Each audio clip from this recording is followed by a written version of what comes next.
We called for probably an hour or two, and finally, across the lake, our call was echoing, I don't know how many kilometers. One more step, that moose is going to get it.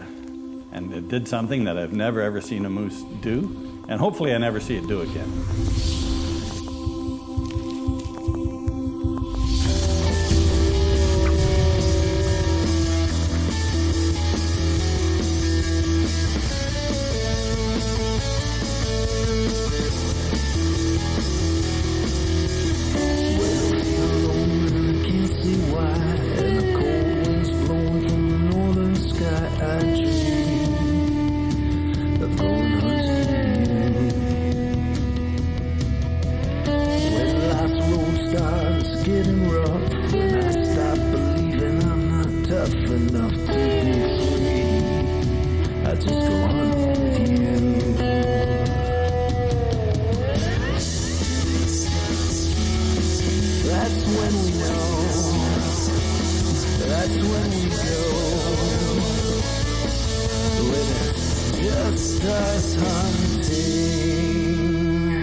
The moose hunt's a hard hunt. Not only are you making bridges, cutting trails, cutting firewood, setting up your camp, like it's a lot of physical labor on this hunt.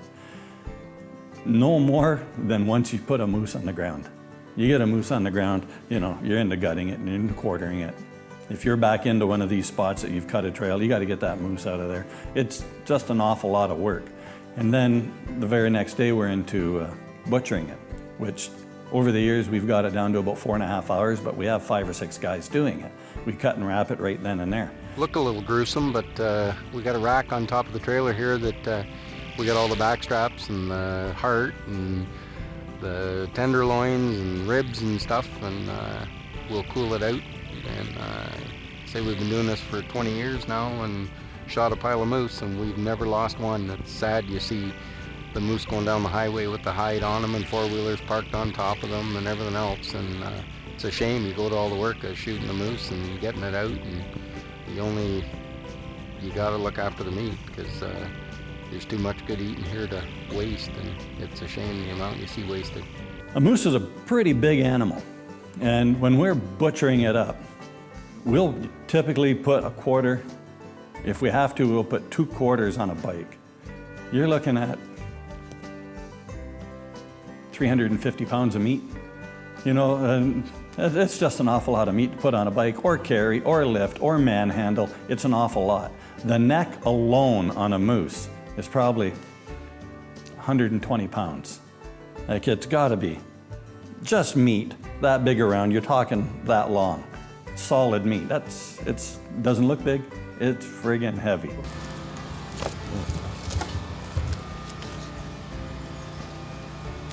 Over the years, we've become quite accomplished at doing our moose.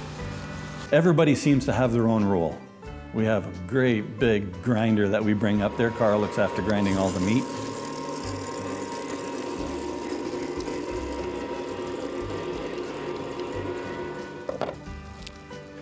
Bruce and myself end up deboning the meat off the quarters.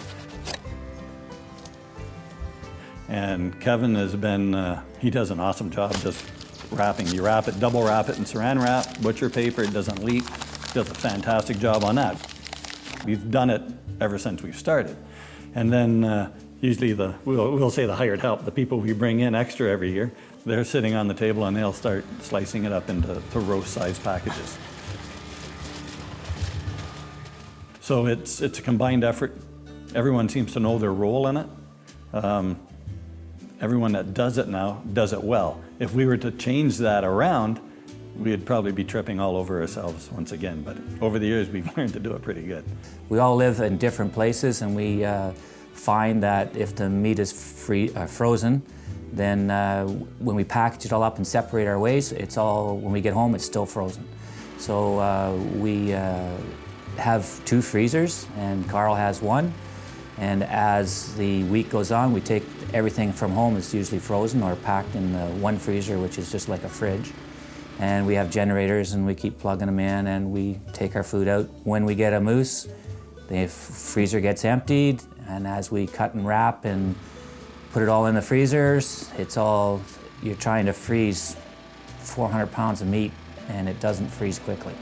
So to help make it freeze faster, we rotate the meat. You take the center of the stuff out, put it against the outside walls, and it cools down quicker and freezes solid. And once it's frozen, it is done till we're home. It's one of the little missus jobs, and I just go out and do it. So things get done, and part of being there. We got a new guy in camp.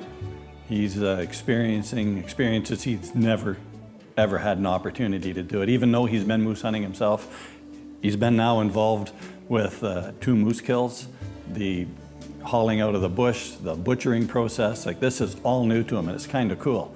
And he also realizes how much work it is. Little does he know, there's more work to come. This segment brought to you by Lake Huron Chrysler. The tip of the week is brought to you by The Bear Essentials, your wilderness experience guides. We actually lucked out on this one. It's only 51 meters to the road according to the GPS. So we got our tag on it. We have to drag it out with the bike, so in order to preserve our tag, we're gonna bound it in flagging tape, just give us a little extra insurance. You only get 1 tag a year, and you don't want it coming off because you're gonna get into a whole mess of questions if it ever happens. So just a precaution. When you gotta drag your moose out, guys, either wrap it in a plastic bag, tie wrap it together, just ensure it's on there a little better, and it's gonna save you a lot of hassle later on. And that's your Just Us Hunting Tip of the Week. Well, we've got our second moose all cut up. It's in the freezer. We spent the better part of the day. We're sore, we're tired, we're taking a break. We're not going out tonight. Instead, we're gonna do something that we normally don't do. We got a nice fire going in the back, and we're gonna go behind the tent here and sit by the lake tonight. The boys thought they saw a moose swimming across the lake. It's just a beaver. No rack. Flathead. We got no tag. Well, we don't need to go 3 stands on, we'll just take the 2 down. We'll sit there, we can go there tomorrow night. Maybe. We've been hunting all across Ontario and all in chase of the tag, right? So when we get a chance to hunt the same WMU again, you can't pass up the spots that you've found the year before. Because chances are, if it was good enough to hold a moose last year, 2 years ago, 3 years ago, chances are it's still good. Might not be the spot you're gonna hunt, but it's always worthwhile going back to check out at the very least. We do that quite a bit. Usually it's the first day we'll go and we'll set up our stands in a proven spot had we hunted there before. And if nothing's there that day, that night, then we're off, in search of the moose elsewhere. But we didn't give up on it fully. You'll come back, might be at the end of that week, might be in the middle of the second week, but you always come back and check it, and you'll check to see if it's been freshened up, if there's new sign there for the bulls and whatnot. And it paid off for me this year. It was a good spot. We actually never hunted it the year before, but we checked it out, and you make a mental note, you have it on your GPS to go back and check it out. We went there early in the week, there was really nothing there. Halfway through the second week, we go back there, and it was golden. What a beautiful morning. The call is going for what sounds like miles. I've never, ever, ever sat in this spot before. I'm right on the edge of some unnamed lake. It's just beautiful, beautiful, beautiful spot. Beautiful scenery. The sun's coming up. Nice fog across the lake. You get a morning like this, and you realize it's not all about the kill. This is nice. Hear the loons singing away. Beautiful. Makes waking up at 5 o'clock in the morning every day worth it. It was a beautiful spot, really. It was right on the edge of a lake. Like, I'm 10 yards off this lake, and it was picture perfect. You had the steam coming up off the lake. You had the beautiful sunrise coming up. Just that alone is worthwhile. But I was hunting by myself, and I was filming myself, as we always do. And this is in the afternoon. and the wolves start howling.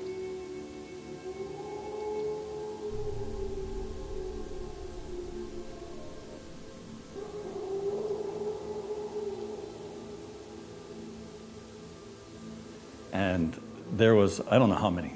You hear wolves, it sounds like a whole pack, but it might only have been 3 or 4. But the cool thing about it was, right exactly where those wolves were howling, I had a bull answering me. Now that was pretty cool to hear. That was a big old mature wolf. That wasn't a pup doing that. That just makes things a little more interesting now, doesn't it? So I would call, the bull would answer, the wolves would start howling, and it was really, really cool. Anyhow, it was time to go. As I was getting ready to come down, I turned around, there was a white wolf, like 25, 30 yards from me. Pretty cool, but you're filming yourself, and you see this when you're putting all your gear away, so it was too bad. We had shot our moose, and Rick had not had much luck. And we went to a spot that Bruce and myself scouted a year ago, and Rick had set up a stand there and hunted by himself several times. And so I said the next morning I'd go with Rick and I'd call for him, and he could do the shooting and I'd film. And it was a beautiful morning, like just a misty, calm morning. Well, we got the moose all butchered up yesterday and packaged and wrapped. We took the night off. We're back out to the same spot we were yesterday morning. Another fantastic morning. We already let loose with a couple cow calls. High expectations.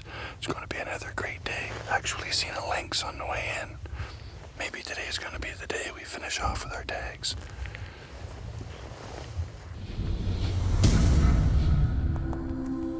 This segment brought to you by APA Bows. This one-time memory is brought to you by Lake Huron Chrysler, bringing the fun back into buying a vehicle. One particular time I'll never forget. Having a busy summer, thinking I was going to take a little walk behind the camp, maybe just relax a bit. As I walked behind the camp, I noticed a bull in a pond. I sat under a little spruce tree, waited for maybe 20 minutes. The moose kept approaching me. Didn't know I was there. As he got close, he had no fear. He just walked up. I guess he got a whiff of me. As he continued, he came within 2 inches of my nose. I was squatted down under a big branch on this spruce tree. I could see every eyelash, every whisker. That's something I'll never forget. It's been a pretty eventless morning. I really haven't heard anything. But now we're 2 hours into it, and we got a bull starting to fire up on the other side of the lake. He had to have been coming for a ways because the call has been echoing for miles back there. The last time we let go of the series of cows calls here, he seems to be getting a little more aggressive back there with his calling, so that's a good sign. It's a good sign for sure. So we come out the next morning, and the story that transpired there, I never ever would have been able to put on film, at least get the shot if I was filming myself. So everything come together nice. We called for probably an hour or two, and finally, across the lake, our call was echoing, I don't know how many kilometers.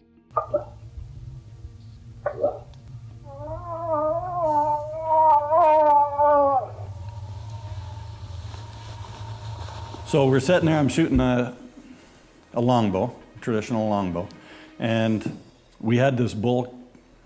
It was coming in for about 45 minutes, and I don't know how far this bull came. Like, it was on the other side of the lake. Could have been 1.5 miles away. So it took some time coming across, and we could see it. It would cross a hay swamp halfway across the lake, then you'd see it cross another hay swamp, and it was coming around. He was coming pretty good, and he'd come all the way around the shore of the lake. And I was using Rick's new camera, which I wasn't up to all the features and that of it, but it's the first time I really wore a headset and that with it, and I could hear the smooths like better with the camera than I could hear with my ears. And he sounded like he was really close. Geez, he come out around the shore of the lake, and it was really good footage. He come all the way along in the water, and he stopped, and the mist and the water drip off him, and he was a nice moose. He was probably 1.5 or 2.5 year old bull. He's about mid-30s, and he come down the shoreline, just textbook.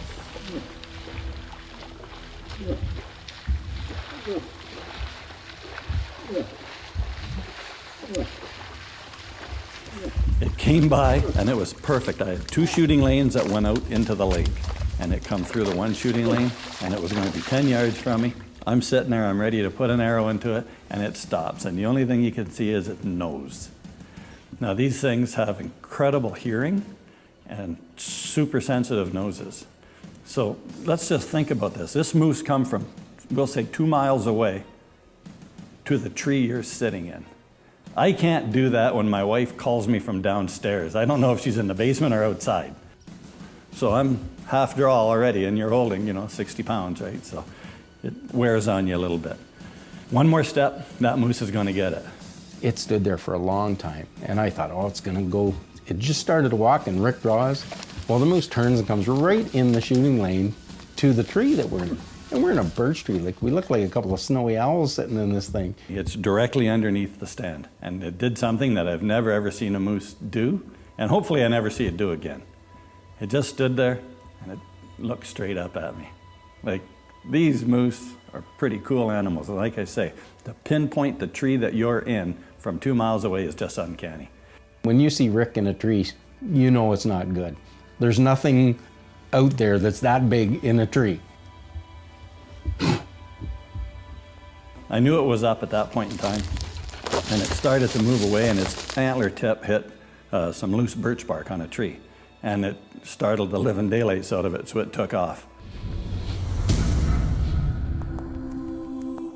Closed captioning brought to you by the Archery Place. Vehicle graphics supplied by Artec. The Hunter Profile is brought to you by APA. We are not the same. I've been hunting for 28 years.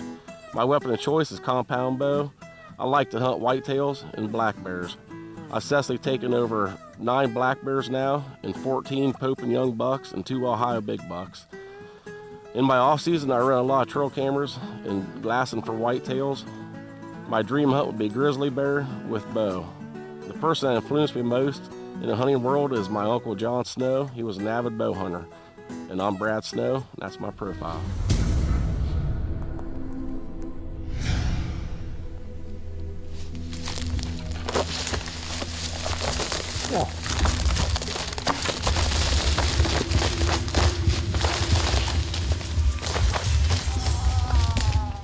It was an 18-yard shot. I took the shot. Carl got it on film, and if you would have seen the angle and his body twisted all out of proportion trying to get it, he did good just to get it.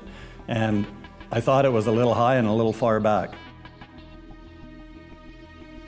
But when we recovered the moose, it was actually a perfect shot. The exit wound was nice, tight behind the shoulder. I was kind of proud with that, actually. Kudos to Rick. Like, not many guys could pull the shot, because it was carrying the mail out of there, and Rick drew in one motion, and I could see the arrow bury right in it. Lots of people would think, well, maybe that wasn't an ethical shot, but if you know the way you can shoot, I would have taken the shot too. I'm just going to make the call here. Let the other guys know. Kevin, Bruce, we got a moose down. Get the eggs going, guys. We're coming home for breakfast. Okay, we'll meet you back at the camp for breakfast. We'll get organized, go out and find them. It run, and we could hear it hit the main road, and it sounded like a racehorse going down the main road.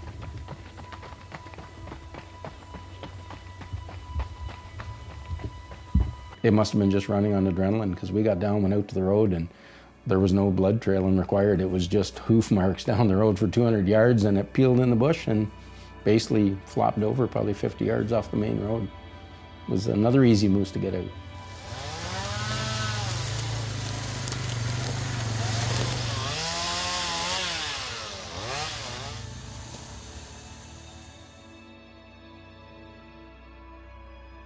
It's a dandy moose.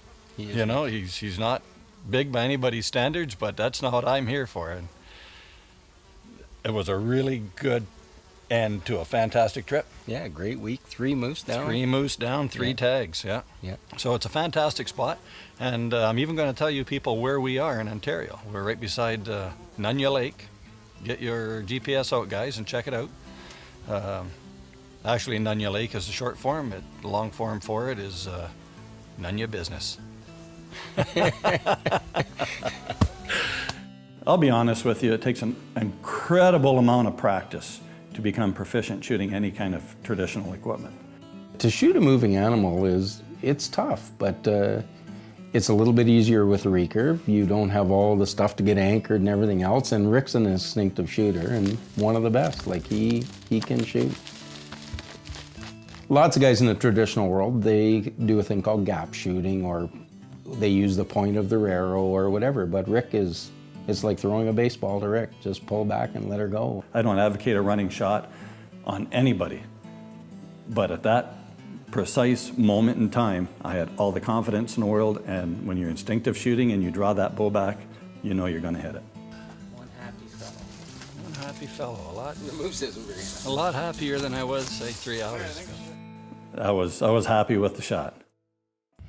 Just Us Hunting would like to thank these great sponsors: Rescue 7, AEDs saves lives, Cold Fire Canada, Our Mission, everyone gets home safe, Dynablast, industrial hot and cold pressure washers, APA Bows, choose your venom, The Archery Place, offering you a wide range of archery products and services, Lake Huron Chrysler, bringing the fun back into buying a vehicle, Arctex Signs and Graphics, Howitzer Arrows, be the difference, The Bear Essentials, your wilderness experience guides. If you have videos of your hunts and you'd like to see them on this show, go to our website, justushunting.com, and email us directly.